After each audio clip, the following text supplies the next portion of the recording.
عمران خان وقت ضائع کرنے سے نفرت کرتے ہیں۔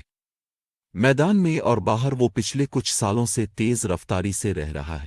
اگرچہ اس کا طرز عمل دباؤ کی لہر کو بھی دھوکہ نہیں دیتا، لیکن وہ اعتراف کرتا ہے یہ بہت زیادہ ہو جاتا ہے کیونکہ بہت سی چیزیں ہیں جو میں کرنا چاہتا ہوں اور میرے پاس موقع نہیں ہے۔ پیچھے موڑ کر دیکھیں تو اسے لگتا ہے کہ وہ اپنے پہلے سالوں میں مزید فٹ ہو سکتا تھا۔ بنیادی طور پر کرکٹ میں اسے بنانے کے لیے میری توجہ بہت زیادہ تھی، مجھے اس مرحلے سے گزرنا پڑا۔ لیکن ایک بار جب وہ مقاصد حاصل ہو گئے، میں نے کہیں اور دیکھنا شروع کیا کیونکہ مجھے کچھ اور درکار تھا۔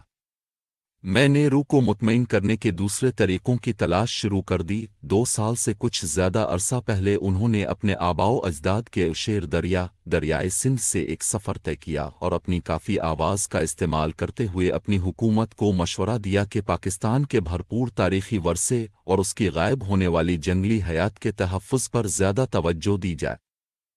تو اس نے کیا حاصل کیا؟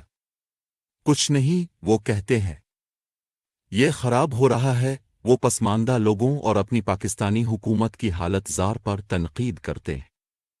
تعلیم جیسے انسانی وسائل میں بہت کم سرمایہ کاری ہے۔ ہمارا سب سے بڑا مسئلہ ہماری آبادی ہے، اور جب تک ہم سخت اقدامات نہیں کرتے ہمارے ادارے اضافی لوگوں سے نمٹنے کے قابل نہیں ہوں گے۔ پہلے ہی وہ مقابلہ نہیں کر سکتے۔ جہاں تک پاکستان کی سب سے مشہور بیٹی سابق وزیر اعظم بے نظیر بھٹو کا تعلق ہے تو وہ کہتے ہیں ان کی حکومت کو کچھ حاصل نہیں ہوا۔ کسی بھی وجہ سے وہ سیاسی طور پر تباہی کا شکار تھی۔ وہ مزید کہتے ہیں ایک شخص کی حیثیت سے میں سمجھتا ہوں کہ وہ حیرت انگیز ہے، لیکن وہ مغرب کے لیے اپنی سخت ترین تنقید محفوظ رکھتے ہیں۔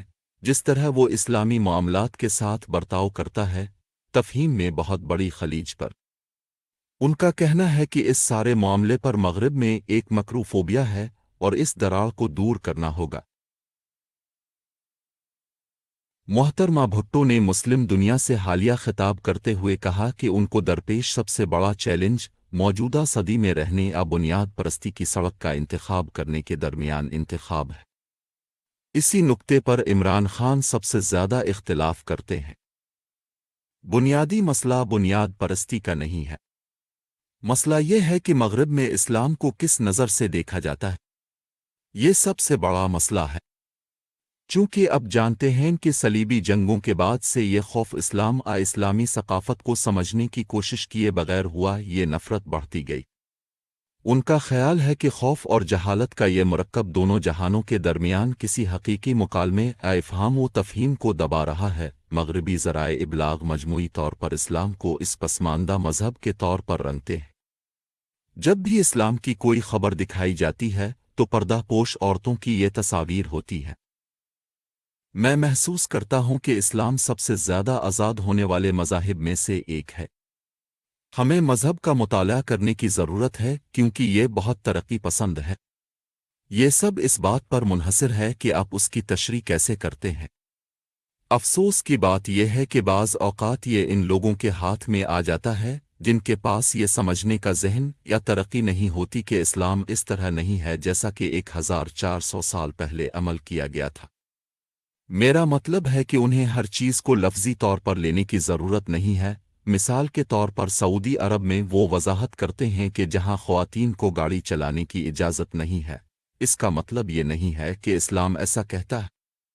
یہ ان کی اپنی ثقافت ہے، ان کا اپنا مسئلہ ہے۔ یہ دلی عجلت کے احساس کے ساتھ ہے کہ وہ مزید کہتے ہیں ہمیں اسلام میں اس وقت مسلم دنیا میں پہلے نمبر پر ہے قرآن کی ترقی پسند تشریح۔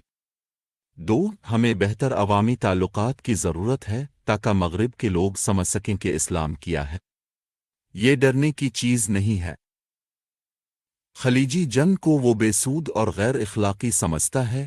اس نے کیا حاصل کیا ہے؟ صدام حسین اب بھی وہاں موجود ہیں۔ انہوں نے کردوں کو قتل کیا ہے، انہوں نے شیعوں کو قتل کیا ہے، جن کے بارے میں کوئی بات نہیں کرتا کیونکہ مغربی دنیا پھر شیعوں سے خوف زدہ ہے۔ مجھے لگتا ہے کہ یہ بہت غیر اخلاقی ہے جو ہو رہا ہے۔ کیا انہیں احساس نہیں تھا کہ مسلم دنیا میں کوئی بڑا رد عمل ہوگا؟ اب اس خوف کا بدترین پہلو یہ ہے کہ مغرب یہ دیکھ کر زیادہ خوش نظر آتا ہے کہ ایک فوجی آمریت نے ہر چیز پر قابو پا لیا ہے، لوگوں کو قتل کیا ہے، بجائے اس کے کہ ایک مکمل جمہوری طور پر منتخب اسلامی حکومت ہو۔ ان کا خیال ہے کہ الجزائر میں ہونے والے حالیہ واقعات نے اس کی تصدیق کی ہے۔ میں سمجھتا ہوں کہ وہ مغرب سمجھنے کی کوشش کرنے کے بجائے صلیبیوں کی طرح انتہائی پسماندہ طرز عمل اختیار کر رہے ہیں۔ تاریخ کے اسی احساس کے ساتھ ہی وہ ایک اور کتاب لکھنے میں ڈوب گئے ہیں اور اپنی توجہ پاکستان کے قبائلی علاقے، شمال مغربی سرحد، اپنے آباء و اجداد کے گھر پر مرکوز کر رہے ہیں۔ عمران خان کا کہنا ہے کہ یہ پاکستان کا سب سے جنگلی علاقہ ہے، اس کے باوجود وہاں کچھ انتہائی مہذب لوگ رہتے ہیں۔ پورے ایک سال میں پشاور شہر یا لاہور کے مقابلے میں ایک ہفتے میں کم جرم ہوتا ہے۔ ان کا کہنا ہے کہ مقامی پارلیمنٹ جرگہ جمہوریت کی قدیم ترین شکل ہے۔